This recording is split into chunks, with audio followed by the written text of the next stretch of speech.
This Black History Month, join Queens Public Library as we celebrate African Americans and the arts. From the birth of blues and jazz to the heights of the Harlem Renaissance, hip-hop, Afrofuturism, and more, Black art has had a significant impact on our nation, our culture, and our world. Pick up a copy of our African Americans and the Arts Journal at your local library and browse our book lists, all ages programs, and much more at queenslib.org/BHM 2024. Lunar New Year is a tradition for welcoming a fresh start to the new year, as well as for honoring ancestors. We invite everyone to enjoy our book recommendations and join us for special programs, including traditional music, crafts, and more, celebrating the Year of the Dragon. Learn more at queenslib.org/Lunar New Year 24. What's your favorite thing to do at the library? Get creative and show us. Enter our 7th annual Share Your Love for Queens Public Library photo contest from February 1st through February 29th. For more information, visit queenslib.org/Library Lovers 2024.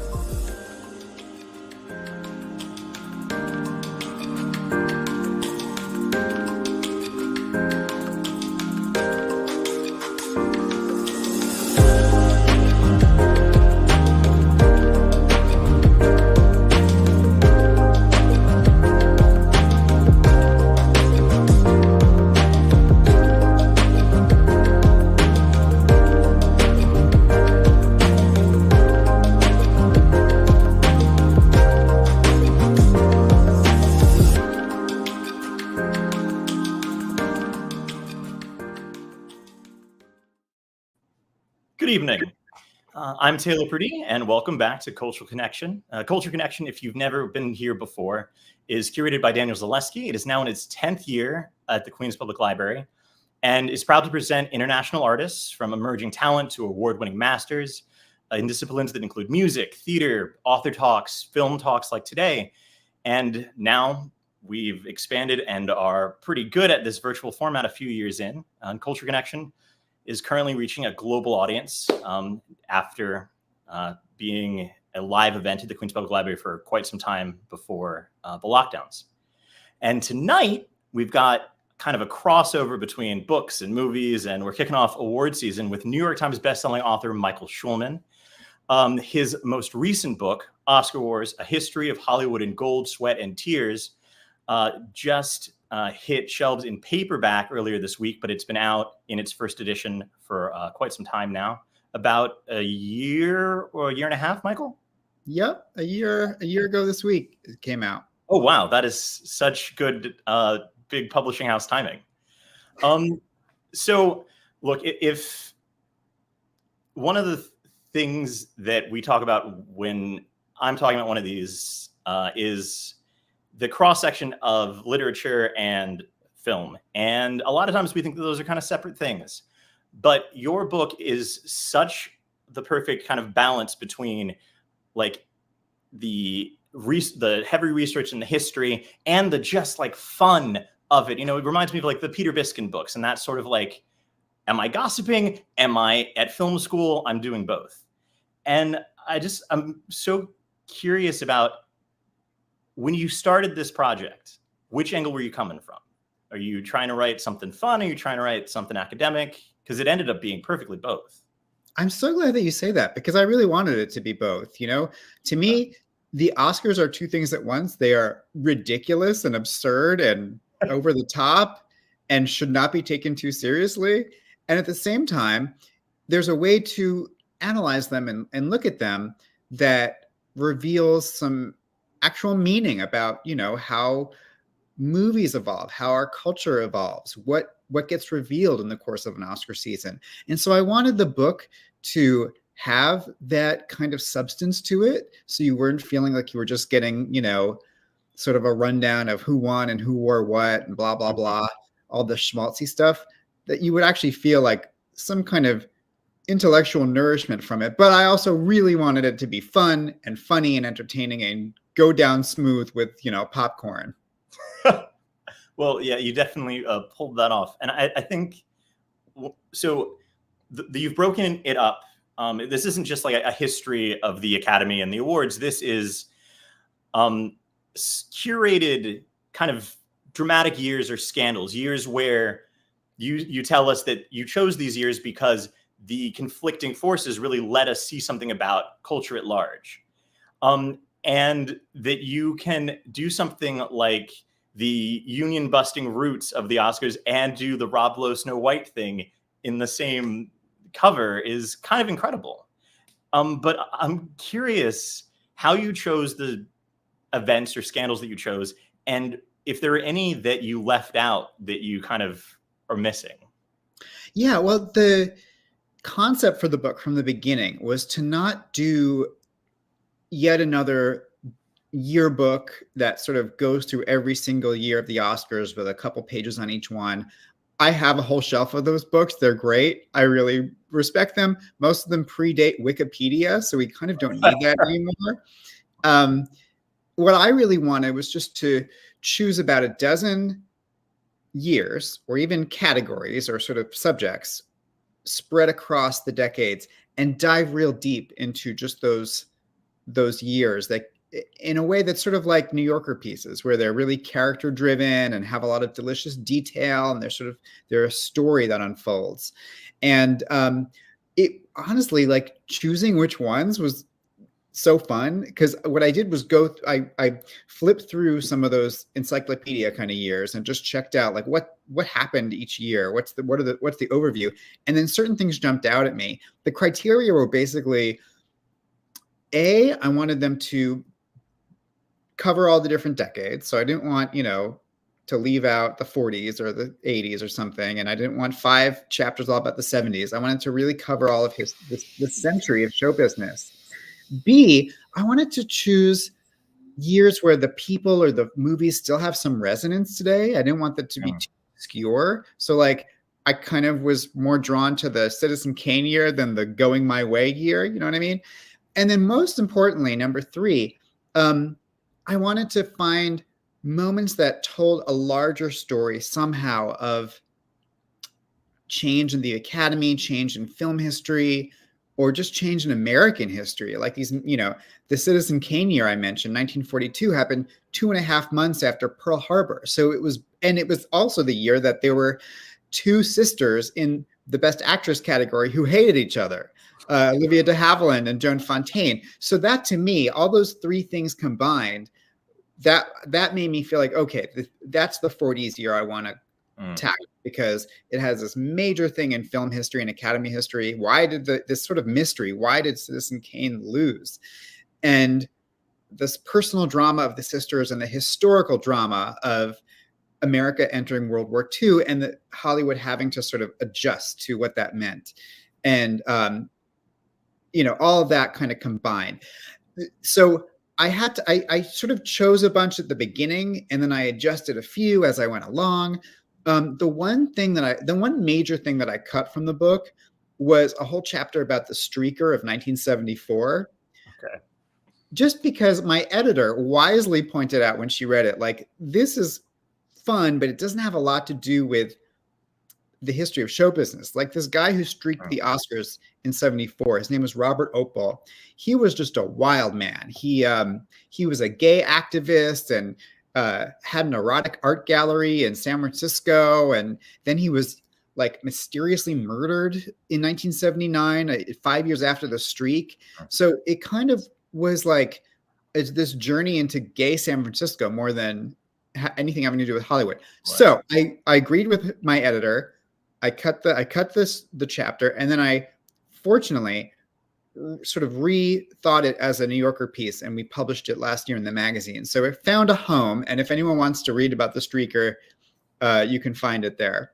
It's so interesting that was the one that you had to take out, because that was such a striking part in the book for me that I read the part where you mention him, and then I put down the book to Wikipedia it, like, in real time, because I didn't know anything about that.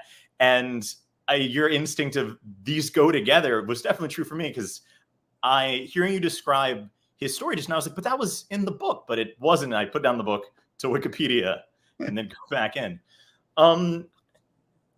So I am curious. I mean, we should say you're a staff writer for The New Yorker.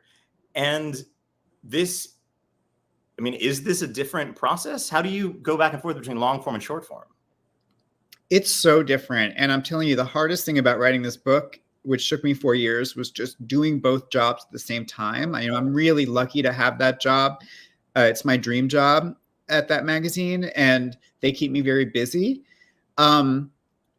But it was hard to juggle those, because when you work as a journalist, there's always like something due in a week or something due that day. And it's really hard to put that aside and make time for the thing that's due in 3 years. Now, did I succeed at doing both at the same time? Eventually, but the book was, came in 14 months late. So not exactly. And it's not just about time management, which I'm okay at. It's also just about the mindset. I always think that writing a book is like deep sea diving. You have to slowly go in.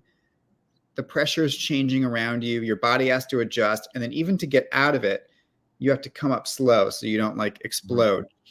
And then working on a magazine piece, especially like something that's online that's really fast, but even a profile that takes a couple months, it's more like swimming in a lap pool. You can get it done real fast. It's invigorating. It comes, it goes. With a book, you really have to like immerse yourself and feel like you're living in an alternate universe that you can visit and make come alive. And it's just hard to mentally switch back and forth. That's a really great description of like a creative process, the coming back through the water and needing to adjust to the pressure. That's a good, you should be a writer. That's great. But also the idea of there's an element of like your day job and then your passion project of this, history of the Oscars is, I don't know. I think there's something in, this is a book about pop culture at the end of the day. There's no way you can talk about the Oscars without pop culture. And the Oscars in some ways are such a celebration, but also a bit of a culprit in a mythologization of what it is to be a working artist.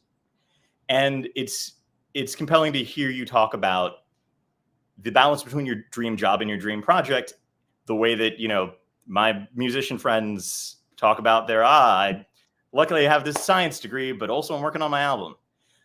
And I guess what I would want to ask you in that space, because I didn't know that that's how you thought about this, is now that you've gone so deep into the history of the Oscars, do you still feel like there's something macro that it can present us, that there is a sort of large scale cultural anything to be learned, or are they just fun? Or do they really, can you look at 1943 and say, no, this tells us something very real about America that is relevant the way that it would be if we went through all the FBI files or whatever? Oh, I hope so. Yeah, absolutely. I mean, one of the sort of big parallel, let me put it another way. I think the Oscars are really good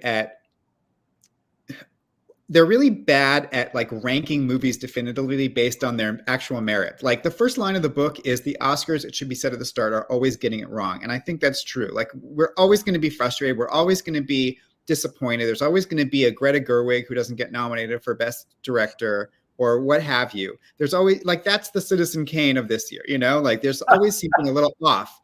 And I think that it's sort of helpful to look back in history and to see the Oscars not as a sort of yardstick of best this, best that, which isn't really a real thing. It's totally subjective what art is best, what performance is best. What they're really good at is giving you an idea of how Hollywood sees itself or how Hollywood wants to see itself. The Oscars are like this magic mirror. And every year when I watch the Oscar race play out, I try to interpret it through that lens. Like this is not about like, is Oppenheimer the best movie of 2023. It's just, what does Hollywood think? What does Hollywood value? You know, where does Hollywood see itself going? What story is it trying to tell? And I think that's a kind of a more fruitful way of analyzing the Oscars. It's what I try to do, while also having fun and like poking fun at the excess and ridiculousness. I'm a big fan of the YouTube channel Be Kind Rewind. Are you aware of this? Oh yeah. And one idea that the woman who runs that, Isabel, has, that comes up in a lot of her things that I thought about a lot when I was reading your book, is when you look at a big year, something like the Halle Berry year, and we say like, oh, or conversely, Oscars So White, and we say, oh, this is what we are right now. And the way she phrases it is this a moment or is this a movement? Because you think, oh, the Lily Gladstone's nominated, it's all better now. And when I was reading the book, there were so many things like that that might not seem like groundbreaking to us today, but even like, you know, as early as the, you know, the first or second awards, there's always something that some corner of the industry was like, oh, this is the thing that matters. And then either it stays or it doesn't. And I'm thinking about, I'm thinking about the very beginning of the awards, which is, you know, famously in that little room with, you know, 50 dudes. And I mean, you can tell it better than I can, but the roots of the Oscars kind of being antithetical to the idea of Lily Gladstone or something. They were in some ways about control, not about change or large scale cultural conversation. Oh yeah, absolutely. First of all, I think it's really, I'm glad you brought up Lily Gladstone. I actually just interviewed her for The New Yorker. And of course, you know, she's wonderful in Killers of the Flower Moon. She's a front runner for Best Actress. And she's carrying this banner of being the first Native American woman in the Best Actress category.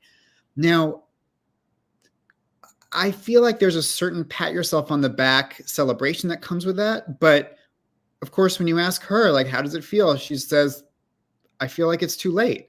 And it's so true. So I have a chapter in the book that sort of braids the stories of Hattie McDaniel, Halle Berry, and Sidney Poitier, who were the three first Black actors to win in their respective categories, but decades and decades apart from each other. And what was interesting to me were the parallels that for each of them, there's a kind of like, it was a celebratory moment where Hollywood kind of got to show its sense of, progressiveness or acceptance, whatever, and pat itself on the back. And yet for those individual winners, it was a kind of fraught experience, often very isolating.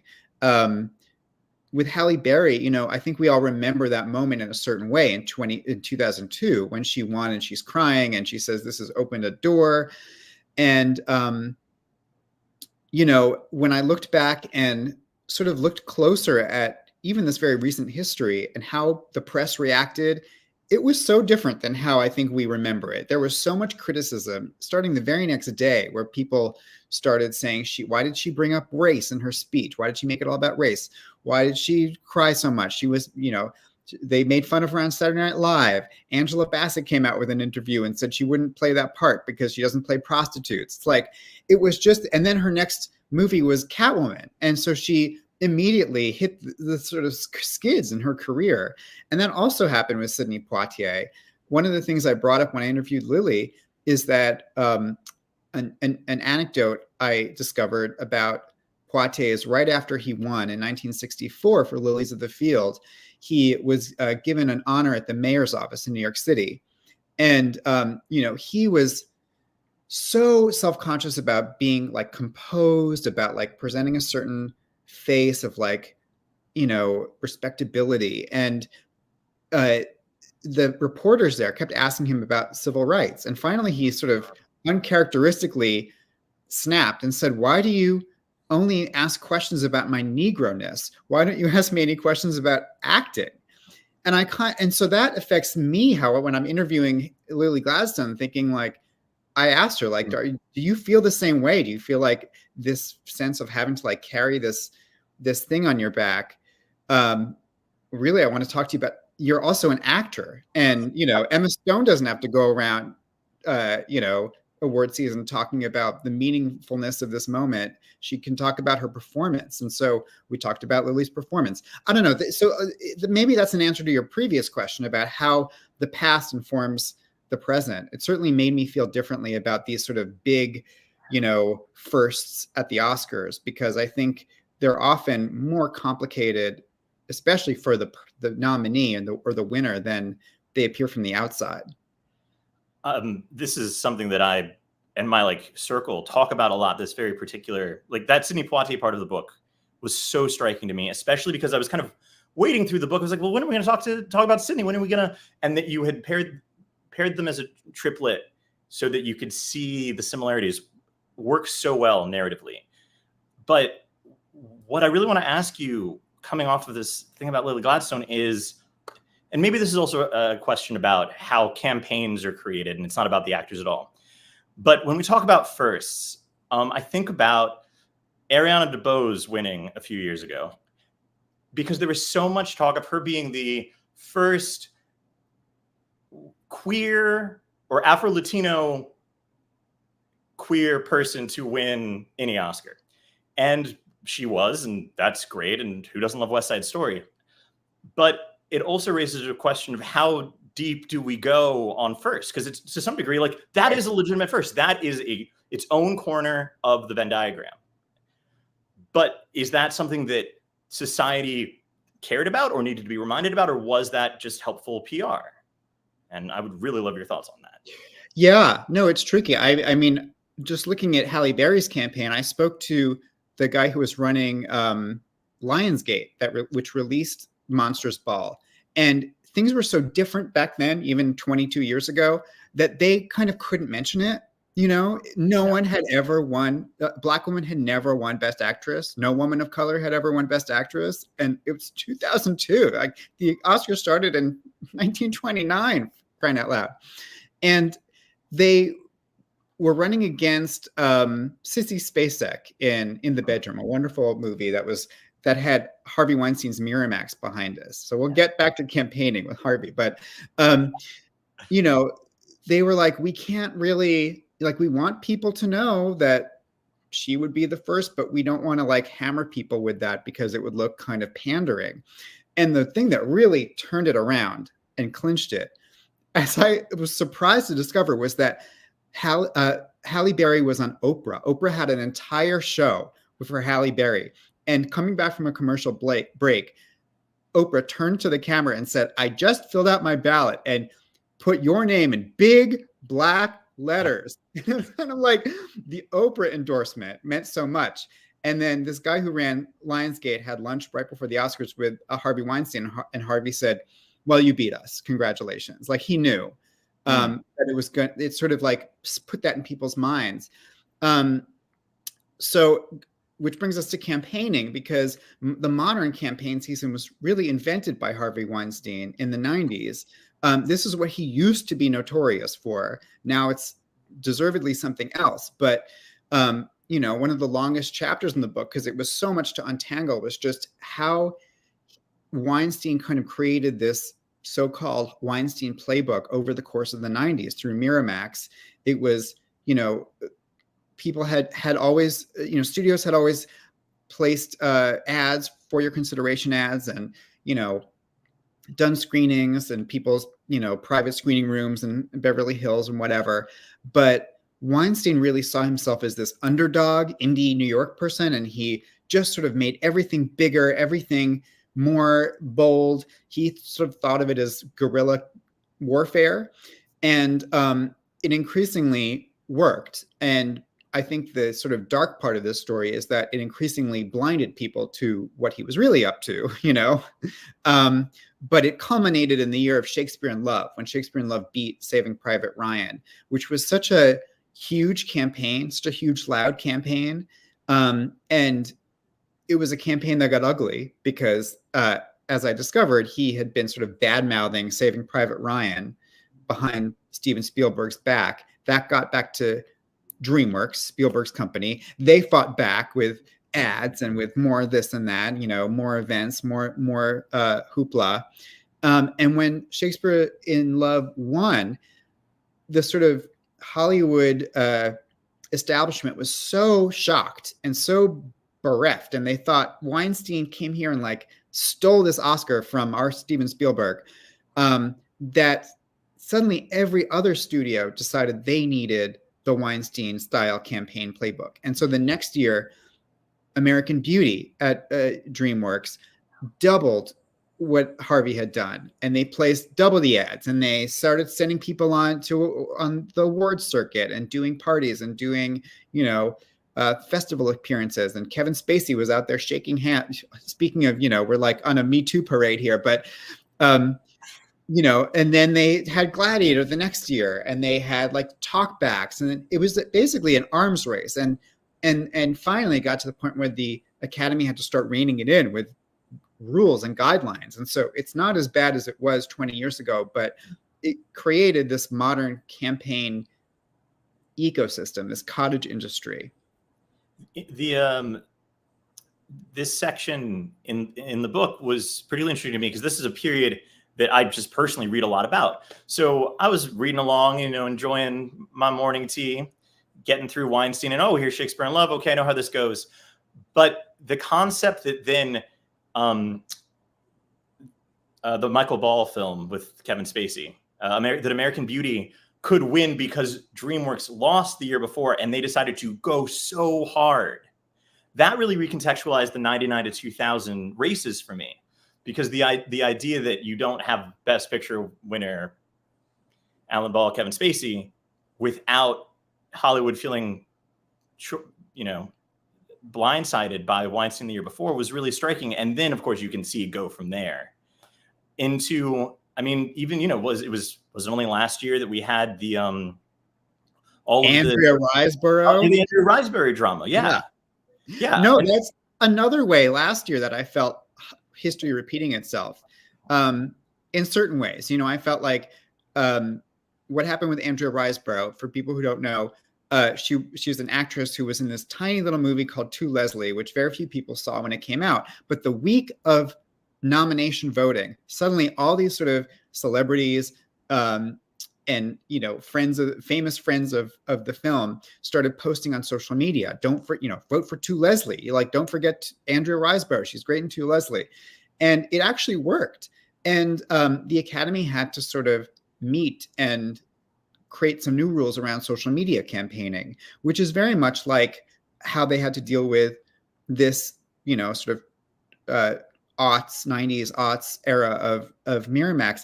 At the same time, it was kind of like an anti-Miramax campaign, because Weinstein would always just spend tons of money, have lavish events, place ads everywhere. This was much more kind of lean and mean, and using the power of social media, which doesn't cost anything. So in a way, it was kind of like a shift in the playbook.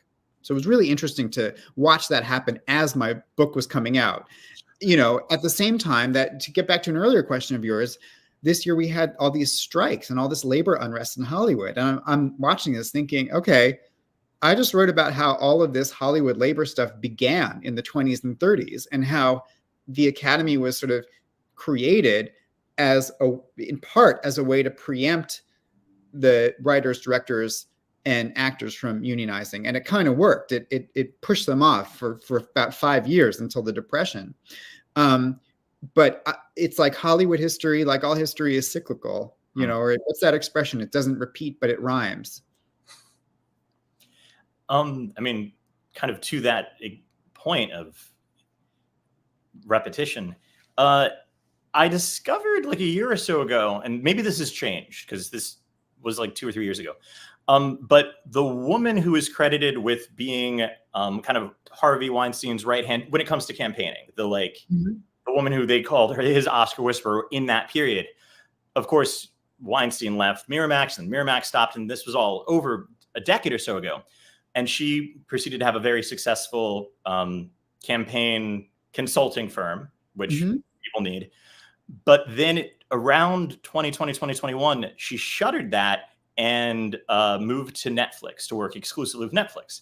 And the rhyming of something like Miramax being so its own independent reinvention thing, then becoming so much the system 20 years later that Netflix is buying up your former employees and having wild success with it is something that is really striking to me, and something that is really complicated about that sort of Miramax, October Films, indie boom period, where so many of the things that they did business-wise were crazy and then worked, and then we got used to them. And I was going back through the book earlier today, and I was looking at the 70s section and all of that, like, oh man, they're running the asylum, Cuckoo's Nest, the kids, they've taken over. And so famously in that period, there's that sense that like Paint Your Wagon and these huge musicals are failing. Fox is failing. And then you need something like Easy Rider to come in. And I was starting to feel like that rhymed. It might be too soon to tell this, but with the bad year that the superhero films have had. I've read just enough articles now that I'm like, this feels familiar in a way that I didn't expect it to, as somebody who goes to all of the Marvel movies. Yeah. And I guess I'm kind of curious about, are we due for a big cycle change like that? Because I don't know that there's been a new wave since the American New Wave. No, You know? absolutely. I think that superhero movies have been the kind of tentpoles of the past 15 years, really. I was going to say decade, but it's been longer than that. And Marvel has been the one sure thing in Hollywood to make a gajillion dollars. But that's no longer happening. And at the same time, you have the rise of A24, which last year won every single major category at the Oscars, between Everything Everywhere All at Once, which was kind of superhero inflected, and The Whale, which won Best Actor, which was also their movie. So I think it's really interesting to think about that in parallel to, say, the sort of 1969, 1970 period, where you had these big Hollywood spectaculars like, the Hello Dolly movie, which was sort of like a copy of a copy. Hollywood was still trying to chase the glory of The Sound of Music 5 years earlier. But those big giant musicals were starting to lose their luster, and like Westerns were starting to lose their luster. All these sort of older forms that had been so reliable were starting to lose currency, because it was 1969. There was a new generation coming along that had completely different tastes, and they wanted to see stuff like The Graduate, Bonnie and Clyde, 2001: Space Odyssey. And it took the Academy a couple of years to sort of catch up to that. And the real turning point was that in 1960, this is another a year identified as a real change year.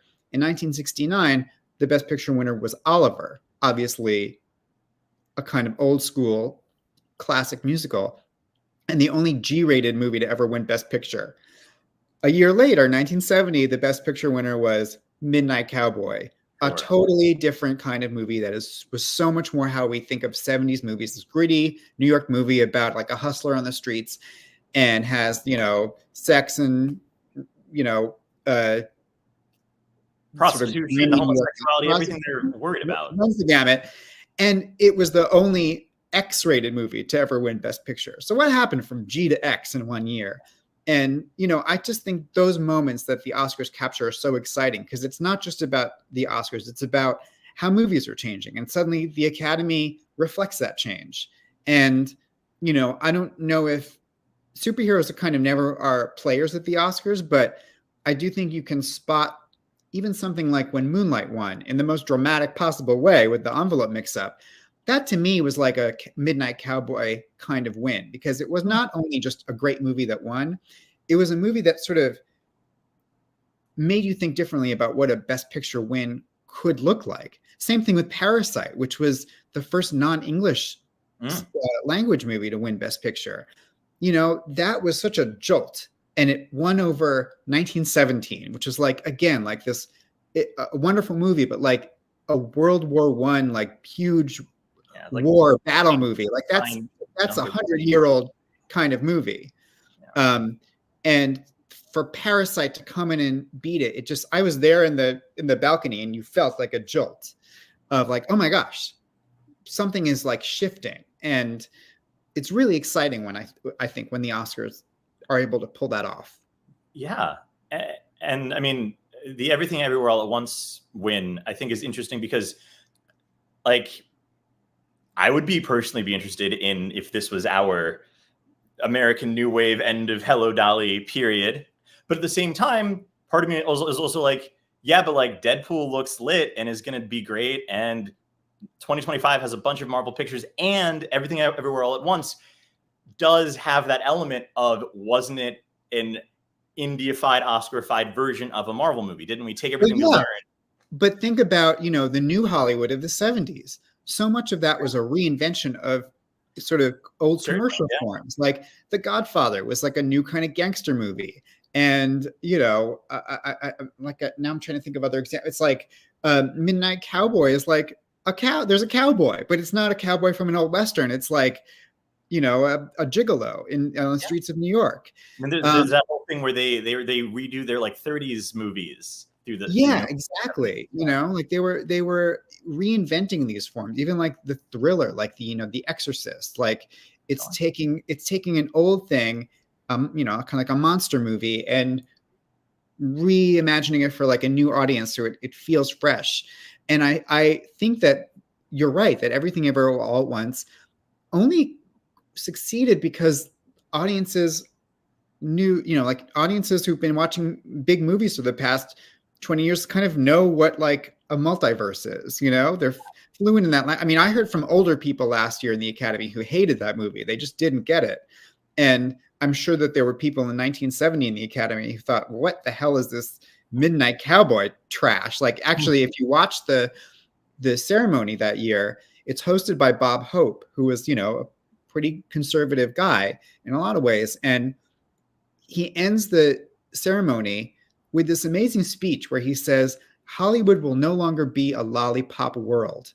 And then he kind of tries to justify it by saying, well, maybe by seeing these kinds of characters on the screen, we can sort of know not to go down that path. Like he's trying to make a moral argument for having a Midnight Cowboy or an Easy Rider. And it's just so fascinating to catch that moment of like the old guard kind of seeing that the new guard is coming in and that the world isn't what it used to be. That was one of the most fascinating chapters for me personally. The point where Gregory Peck, who's president of the Academy, decides, oh, we need to talk to the kids. And he calls Jane Fonda and is like, would you get the other youngsters to come by? And Jane Fonda, Candice Bergen, yes. And then a bunch of them, they don't want to. Like Dennis Hopper's like, nah, I'm Dennis Hopper. I don't need you. And I didn't know about any of that. And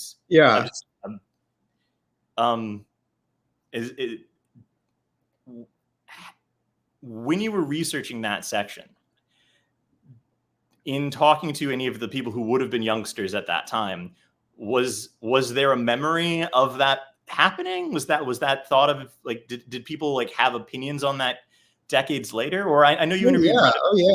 Well, I talked to Candice Bergen. I interviewed Candice Bergen because basically, I have to tell this a little circuitously. Before I started the book, I wrote a piece for the New Yorker about the Academy dealing with Oscars So White and sort of the diversification of the membership that they were doing, which was very divisive in Hollywood at the time. And Cheryl Boone Isaacs, who was the president of the Academy then, she was the first Black president of the Academy.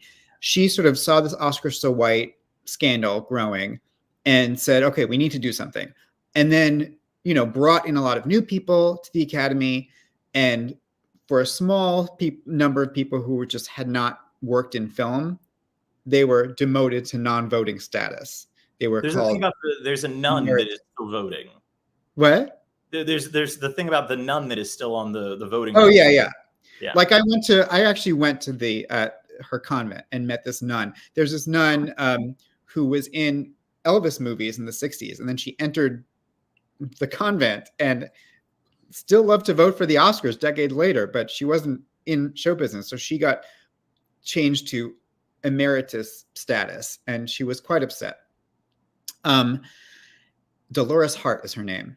Anyway, as I was researching the 2016 version of this, I came across the 1970 version, which was that Gregory Peck in 1969, 1970 realized that the Academy was sort of behind the times, and he came up with this plan to bring in young, sort of more relevant people. And then, there were tons of people in the Academy who had been big in the 30s, like, and basically the rule was if you hadn't worked for 7 years, they were demoting you, so you couldn't vote for the Oscars. And the Academy Library in Beverly Hills is a wonderful place. They have incredible archives, and I found all of the angry letters that Gregory Peck received and saved in his files from like a guy who had produced an Abbott and Costello movie, who was like, "How dare you throw me out?" But at the same time, he was corresponding with the young Candice Bergen, who was 23 and kind of an it girl. And she was friends with this hippie crowd like Dennis Hopper. And she wrote to him after watching the 1969 awards where Oliver won and said, "The Academy is full of antiquities who are gumming up the work of motion pictures. And, can I go recruit some of my friends?" And Gregory Peck, to his great wisdom, said, "Please do." So, I found that such an interesting parallel between sort of this change that was happening in 1970 and this change that was happening in 2016, 2017. And your portrait of Bergen is so memorable to me because I felt like you painted her as a young it girl, but who was from this like more traditional family. And so she could exist in both of those worlds. And hearing you say that now, it makes me think about Cheryl Boone Isaacs, because I so vividly remember like whatever Oscar party I was at that year, everybody being, "Oh, those Oscars are so white." And then Cheryl Boone Isaacs coming on stage, and I didn't know who was the president of the Academy. And I thought, but that's so interesting. Look, she's a Black woman, and she's going to have a special way to handle this. And that's sort of the people who live between the worlds, who walk both of those lines, being so key to these moments of change makes sense. But also, we're lucky when, those things line up, because you could have just Dennis Hopper could have been the one who thought he needed to change it, and that wouldn't work out, Right. I promised somebody that I was going to ask you about the It Ought to Happen to You, Judy Holliday year, because that is, yeah. Well, I wrote about the Born Yesterday. Oh, no, yeah, that's what I mean.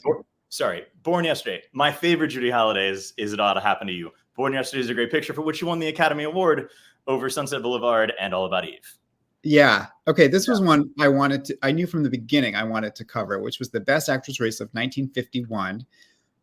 It was just so incredibly stacked. You had Gloria Swanson in Sunset Boulevard, an iconic performance. Bette Davis in All About Eve, an iconic performance. Anne Baxter, who plays Eve in All About Eve, was kind of coming up behind her.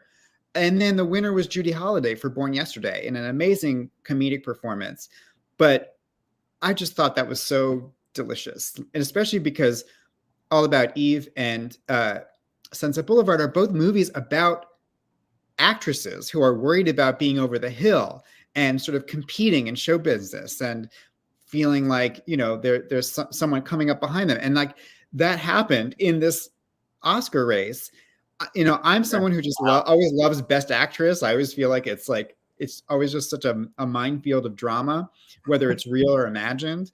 And so that was really fun. And since you bring up Bette Davis, I have a little Easter egg on my wall. This is a photograph of my grandmother, Doris Lee, with Bette Davis in the 1950s. Wow. What Betty, they look great. What was this event that they were at together? So the story that my grandmother told me was that she was involved in the Jewish organization ORT, O-R-T, and Bette Davis had done something for them, and so my grandmother was presenting her with flowers backstage at a stage show. And when she passed away, this was the one thing of hers that I wanted, and I got it. But it's such a great photo. And don't you love that it's like an event and there's a flashbulb? Like your kids are gonna have so many great selfies of you doing things, I guess. like that just looks like such a moment in time. I know. I love it. I love the makeup. I love it all. And Bette Davis is all over this book because she's so fun to write about because she's always fighting with someone. She's always fighting with someone. Where was that? Was that in Hollywood or where would that have been taken? I don't know. My grandmother, it was from, she was living in New Rochelle, I believe, at the time. But Betty Davis used to do like touring plays. So I think she was passing through town.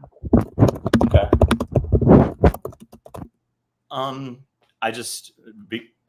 We've got a couple Oscar history photos that now that we've seen that one, I figured we should peek through. But speaking of selfies, this is me on the job with my trusty recorder and notepad.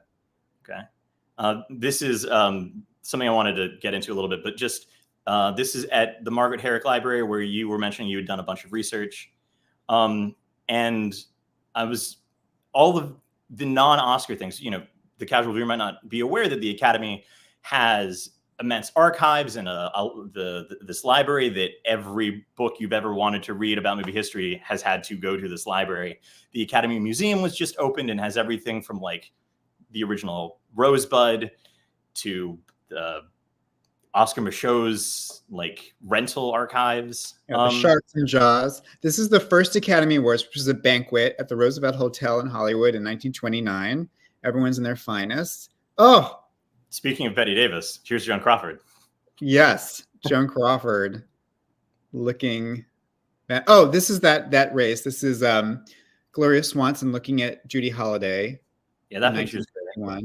And the image you paint of that in the book is so compelling of them, because Judy Holliday and Swanson were in New York and they had to do like a radio program about it. Yeah, they threw a kind of, they were both based in New York, and back then people didn't go to LA all the time for the Oscars, so they had this party. It started as a little party that blew up into a gigantic party with reporters watching them listen to the Oscars on the radio and sort of rooting for them to fight. So, wow. Do you mentioned being in the room for the Moonlight win, and I'm curious. I mean, so you were there pretty much every year. You were there for the slap. You were there for Moonlight. The electricity of those big moments.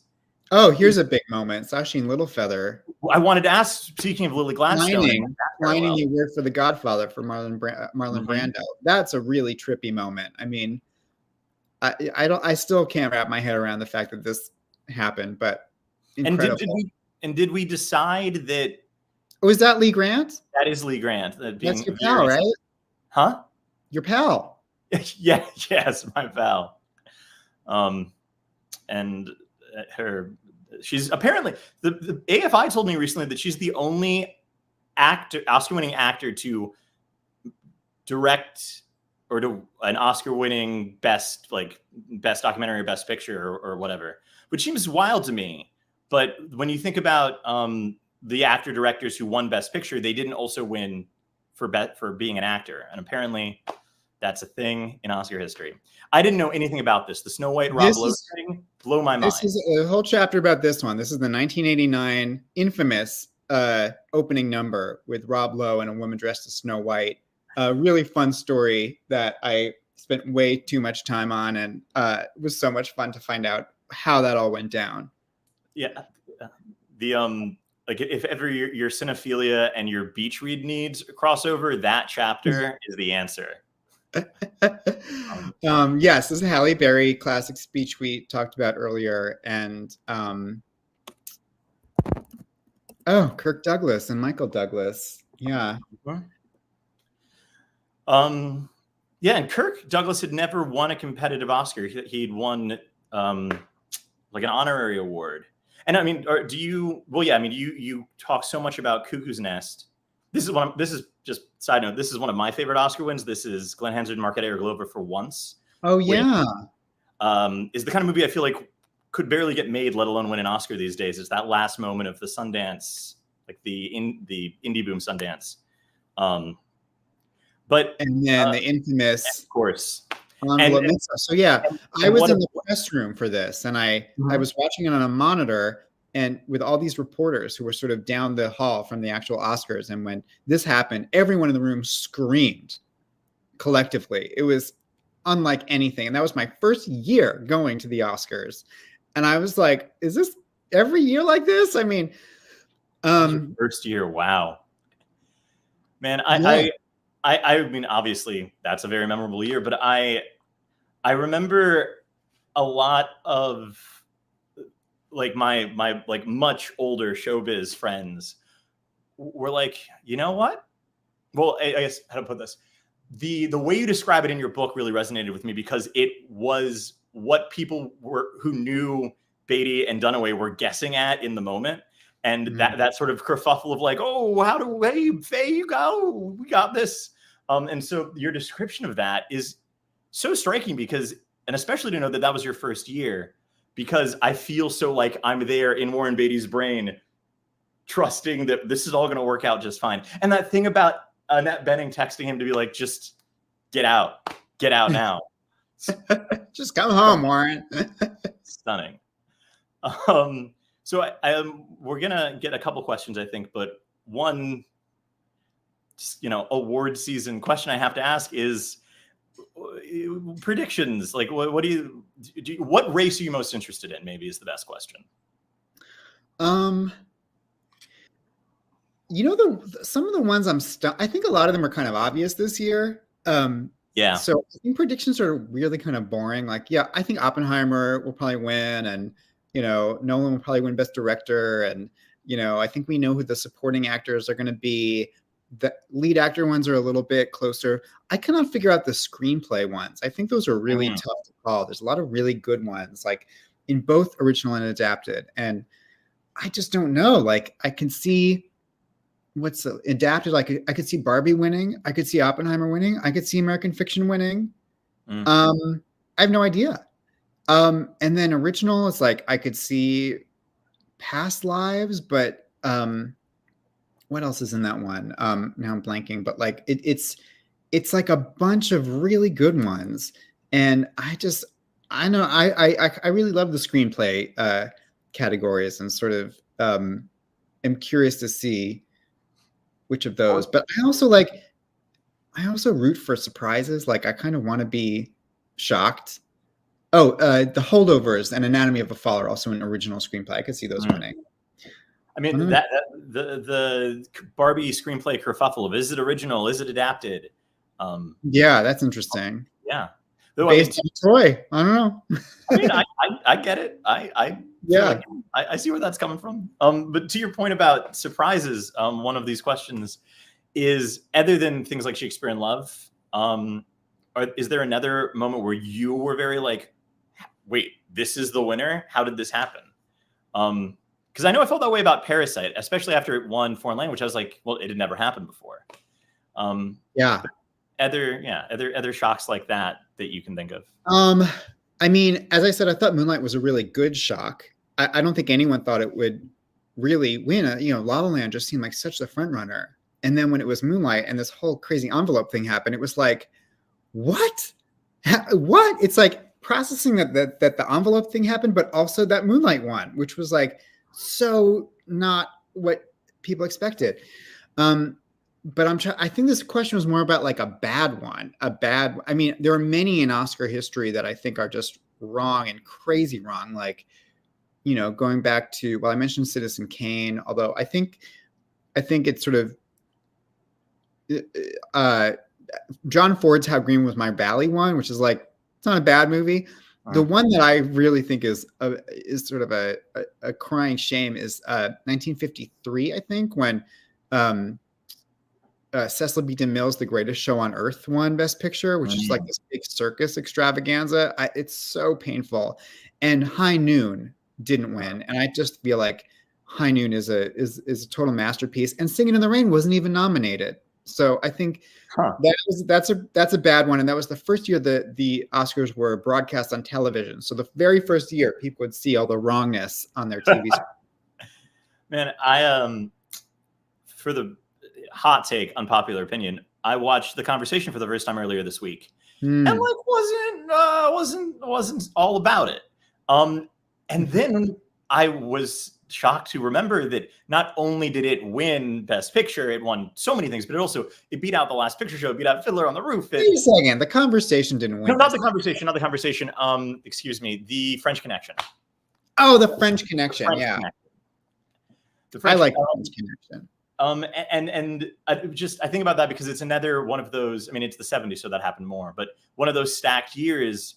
But also, it's the early 70s where you have something like the French Connection, which is like it is a reimagining of a crime drama, but it is so 70s. But at the same time, you have something like The Last Picture Show, which in classic Bogdanovich fashion is so youthful, but also so just a thing from back in the day, but it works. And then obviously Fiddler is a big musical, but Norman Jewison is a genius who can do anything. But the sort of that film sweeping again, the way that, sometimes just movies just do. You ride that wave.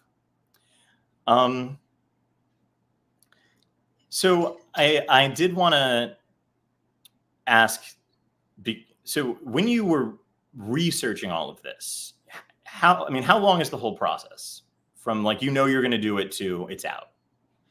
I started in 2018 and it came out in 2023. So it took 4 years to research and write, and then a year to come out, to be edited and everything. So each chapter took about 3 months. Okay.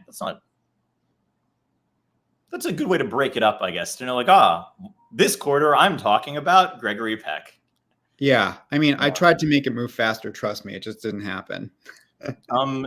So should we look at more questions from the audience before? Yeah.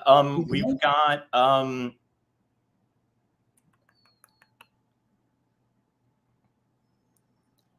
well, actually, I feel like we talked about that as well.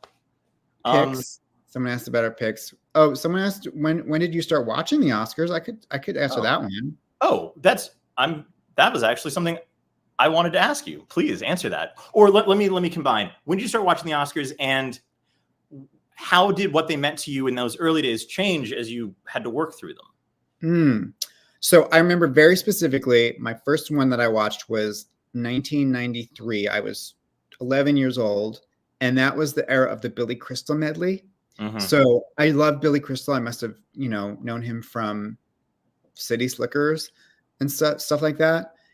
I loved this medley. It was like, I was a Broadway kid who grew up in New York City going to Broadway shows. And I just loved this. I just thought it was so funny. But the medley was all about movies that I was way too young to have seen, like The Crying Game and Unforgiven. So like, I didn't get any of the in-jokes. But I think it was like my gateway, because I thought, oh gosh, like these are such sophisticated jokes about, how Clint Eastwood gets to kill everyone because he's the star of the movie and whatever. And why wasn't the director of, A Few Good Men not nominated? Like, it was also new to me. And I loved the idea that there was this place called Hollywood where all of these people I knew from movies like came together and, were part of this scene. So yes. And then second part of the question, how things change. I mean, obviously, well, when I was in my 20s or so and working at the New Yorker at a desk job, I started running the office Oscar pool. So I do love the sort of game of it. And then it just deepened from there. I mean, I don't know. I just sort of started to learn more once you're invested in the movies. Obviously, it's a whole different thing. And then once you're reporting on it all and learning the players and meeting the nominees and writing about it, it's just, it's so different. And then obviously going to attend in person was such a game changer, and like seeing what it's like. Let me tell you something. People don't realize the Oscars are held at a mall. You walk if you pull away the red carpet, it's like you're going to see a Sephora. I was leaving the Oscars last year, and there was like a gold curtain. I took a picture of this because it was so funny. Behind a gold curtain, there was a Hot Topic as I was leaving. And like, it's all smoke and mirrors. That's Hollywood. It's like the glamour is gossamer thin, and they start ripping up the red carpet almost as soon as it's over. I have so many more questions, but that is such a good button that I don't want to keep going. I guess the last thing I would say is do you have any advice for people? The Oscars are coming up. Any particular way to watch the Oscars, not live stream on ABC, but a point of view or things to look for? You're a professional Oscar watcher. What for this year, what to look for? This year or generally, whether it is like, oh, look for Lily Gladstone X, or ways that we can make, learn more from this than just like, a girls' wine night, I think a wine night is totally acceptable and fine. See? But Great. don't take them too seriously. They're the Oscars. They're fun. Have a theme party with like, Killers of the Flower Moon hors d'oeuvres. Like, I just think people should enjoy them. I've been getting, I sometimes get the question like, what is it like? Are the Oscars important? And I'm like, I don't know. They don't have to be. If you don't care about them, that's fine. No one asks these questions about the Super Bowl. Everyone's just like, it's a Super Bowl, we'll watch. I think it's okay to sort of love the excess and ridiculous and over the topness of it. And maybe you'll get caught off guard by some moving moment that you didn't expect, or maybe something crazy like the slap will happen and it'll just sort of electrify the whole thing. And, I love the spontaneity of the Oscars, and spontaneity is built in because you never know who's going to win. But then there are occasionally just these absolutely crazy things that happen, like the streaker or sashing a little feather or the slap or the envelope mix up. And those are kind of the moments I live for. I live for the drama and the chaos. Okay. Well, Oscar Wars, it is on shelves. The paperback just came out. The hardcover has been bouncing around. It is available at the Queens Public Library. And if you have a hankering for more awards season stuff before the actual Oscars, this weekend we've got it's the SAG Awards on Saturday, the Independent Spirit Awards on Sunday, and the PGA Awards are just around the corner. So yeah, warm up, get your Oscar pools going, and definitely, if you want to impress your friends with detailed scandal history, Oscar Wars by Michael Schulman. Thank you so much, Taylor. Thank you so much to the library for hosting this. I really appreciate it. And to Daniel and Eve and everyone involved, and to everyone who logged in for this. So happy to be asked and to have this conversation. It was really lively and fun. Good. Yeah. The sort of getting the steam both going and out for all of the awards gossip. I mean, Oscar voting started today, right? So if you're like me and you're inundated by just general information and news and whatever IndieWire said on your Instagram, this book and this conversation are a good release. Okay. Well, thanks. I've got so many more questions right under their book, and we'll do it again. Okay. Okay. Well, good. All right. Thanks, man. I guess that's it for tonight. All right. Tune in next.